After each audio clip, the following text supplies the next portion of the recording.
Bergen. Thank you, Madam Deputy Speaker. I'm sick and tired of coming back to this chamber, asking the same questions, getting the same answers when war crime after war crime is being committed and when a genocide is taking place. And it's a sick joke to believe that it's right, which it is, to impose sanctions on Russia for its unlawful invasion of Ukraine, yet we're meant to believe that tutting Benjamin Netanyahu and telling everyone that we think this is really bad somehow cuts the mustard. It doesn't. Words aren't enough to stop war crimes. We need more than words. We need more than actions. So can the Minister advise this House how many more Gazans need to be killed by Israel, injured by Israel, starved by Israel, until the government does the right thing and brings widespread sanctions in, like it's done on Russia, because people think we're scared and people think it's double standards? Madam Deputy Speaker, we have taken action. I've described that action this afternoon. I have already assured the House that it is certainly not fear that shapes our actions. And I am, of course, always happy to return to this dispatch box to answer questions from parliamentarians about this question. But I would not want to give the House the impression that that is all I do. When I am not in this House, I am working on these tasks with urgency. I have listed some of the actions that we have taken since I have been the Minister. I will continue to work on these questions, and I will continue to return to the House to answer your questions when you have them. The nation is facing high levels of acute food insecurity. In Gaza, Gaza North, Deir al-Balah, Khan Yunis and Rafah, there is a risk of famine. And there's one primary cause: Israel's aid blockade since the 2nd of March. The Security Council were told that civilians in Gaza have again been forcibly displaced and confined into ever-shrinking spaces, with 80% of the territory either within Israeli militarised zones or under displacement orders. Israeli airstrikes on the European hospital in Gaza yesterday killed 28 people, with further reports of at least 48 deaths overnight from strikes elsewhere. So can he tell us whether the FCDO has conducted any recent assessment of its own on the risk that the Israeli authorities are committing genocide? Last night, the UK's ambassador to the UN rightly called on Israel to lift the restrictions and ensure a return to delivery of aid in Gaza in line with humanitarian principles and international law. But this is not enough. Notwithstanding the government's position that it's for judicial bodies to make a determination, what is the Minister's response to the latest UN assessment that genocide is possible in Gaza? Can he confirm whether the UK stands by the obligation to prevent duty in the Genocide Convention? Parliament needs to know whether the UN Emergency Relief Coordinator's assessment will lead to a shift in the UK government's position. Why is it that when the horrors increase, the UK government's position stays the same? And lastly, to echo the words in Tom Fletcher's briefing, will you act decisively to prevent genocide and ensure respect for international humanitarian law, or will you instead repeat the empty words, "We did all we could"? Comply with our obligations, and we are not doing so if we continue to supply parts to the F-35 programme. These are the weapons that are dropping on children in Gaza. We cannot say that we're observing the Genocide, Geneva Conventions and Rome Statutes if we continue to supply those goods. And he talks about doing all that we could. If that's the case, then why on earth are we not making it abundantly clear to Israel that trading with them is not an option whilst this continues? So the answer to the question, is he doing all that he could? Because there's many people in this place and beyond who think we are not. Minister. Mr. Speaker, I thank my honourable friend. I know his commitment to these issues over a long period of time. I don't accept the premise of his question. Whether or not we abide by our legal obligations is indeed a question that will be determined by the courts. It's being determined by the courts this week, and so I will leave it to the courts to make judgments on our obligations. We are taking all of the steps that we can to bring this conflict to a close. He mentions the vital questions of the F-35 programme. I know this House understands the significance of that programme, not just in Europe, but across the world. The carve-out that we have put in place, we have done so on the basis of robust legal advice which is being tested in the courts this week. We must abide by our obligations to our allies. We are not selling F-35s directly to the Israeli authorities. We continue to supply a global spares pool, which is necessary for the continued function of the F-35 programme, which has critical importance to European security. We make these judgments calmly and soberly, and we will continue to do so. Those who have stood by and allowed this to happen should hold their heads in shame. I call on this government to sanction Israeli officials until the blockade is lifted, because if we do not act now, this will be on us.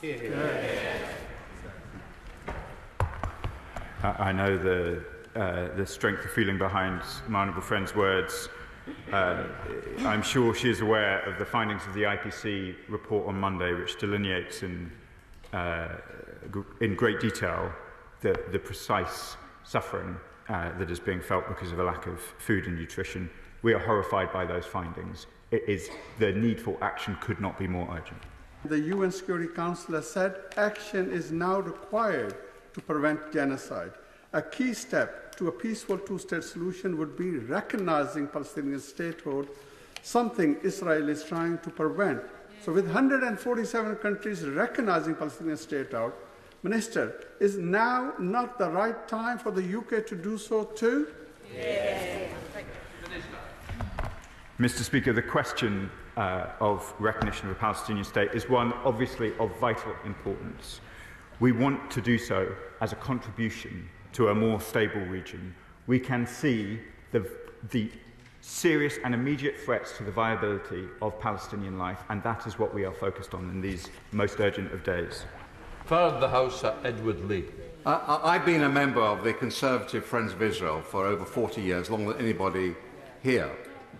And Hamas is a brutal terrorist organisation that hides people, their own fighters, under hospitals. But it's frankly unacceptable to recklessly bomb a hospital. It's unacceptable to starve a whole people. Is the Minister aware that many friends of Israel worldwide, notwithstanding narrow legal definitions, are asking this moral question: when is genocide not genocide? Mr. Speaker, I have had in recent weeks a series of very powerful interventions from the benches opposite, and I take them seriously with the weight that they hold, particularly from the Father of the House and my neighbour in Lincolnshire.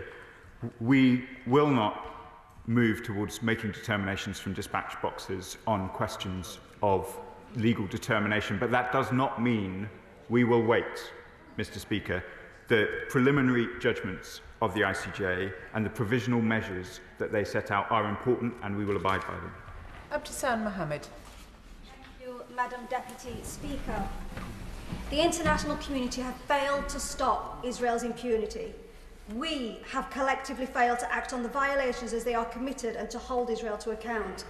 And in our collective failure, Palestinians in Gaza face collective punishment. Israeli ministers' statements of stopping humanitarian aid as one of their main levers of pressure is not only cruel and indefensible, they are explicit admissions of violating international law. Minister, I hear our condemnations, but I see no action. Why are we still sending arms? Why are we not sanctioning ministers? The UN have said what many know to be true. We, as a signatory to the Geneva Convention, have a legal obligation to prevent a genocide from taking place. Minister, when will we act? Madam Deputy Speaker, the member for Sheffield Central, my friend, is a very forceful advocate on these questions, and she points to failure, and I recognise that failure, that we are still so many months on, so many days on with the people of Gaza, the people of West Bank, and of course the hostages in the most distressing possible circumstances. I won't comment from this dispatch box on sanctions as she would expect, but I can assure her that we will be working urgently with our allies and partners on further pressure to make Israel change course. The Minister still refuses to address the central issue.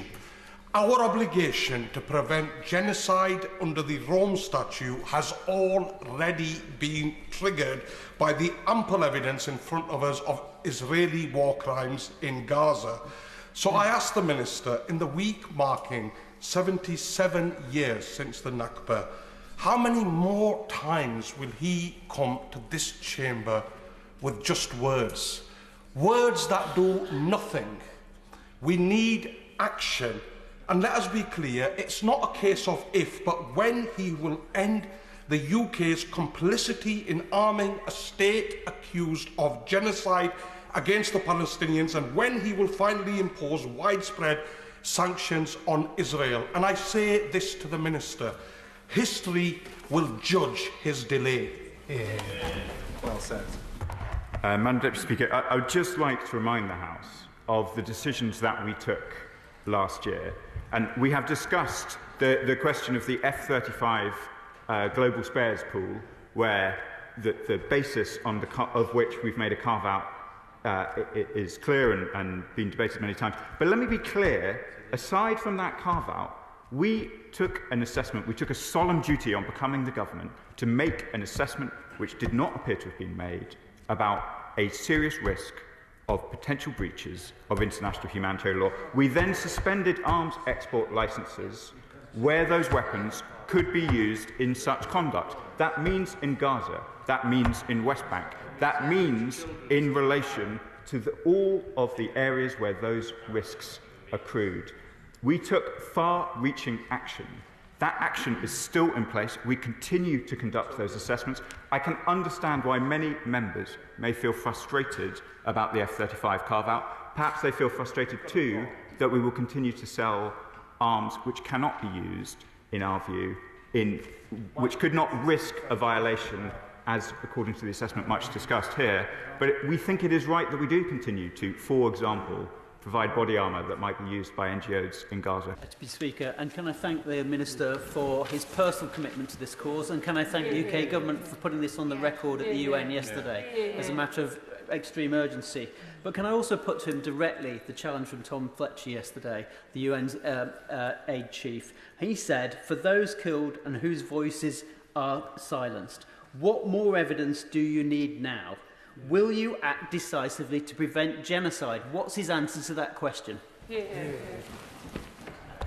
I thank my honourable friend who has been committed to these issues ever since he came to this place, and I know before as well. Tom Fletcher's words are important. As I said earlier, he is the most senior member of the humanitarian community in the world.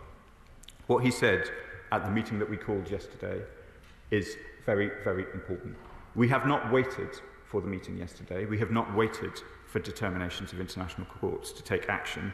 Let us not forget what we have done, whether it is in relation to UNRWA, whether it is in relation to the arms suspension, whether it's the sanctions on Israeli settlers, whether it is our convening role in the United Nations Security Council. We will continue to take action.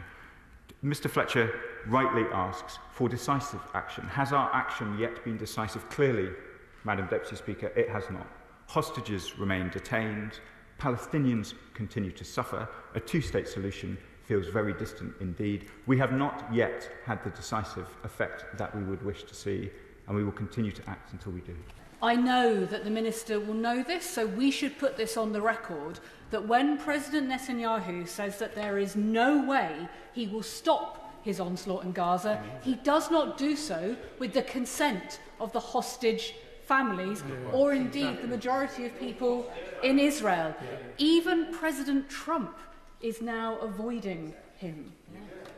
But my colleague from Vauxhall is right. We have obligations too. And I hear the frustration from the Minister. I think across this House, we want to give him strength so that he can go further. And he will have heard the calls about sanctions, about reports to international criminal courts. Will he give us, as we had in 2014, a vote in this place about immediately recognising Palestine so that we can strengthen his negotiations with Israel to send that clear message that what is happening in Gaza is wrong and must stop? Madam Deputy Speaker, I know that my honourable friend has a constituent, a incredibly brave and courageous constituent who is herself a member of a hostage family, and her words, whenever I've seen her and those of other hostage families, ring in our ears, as I know they do across the world. They are important views expressed by those most directly affected by the horrors of October the 7th and all that followed.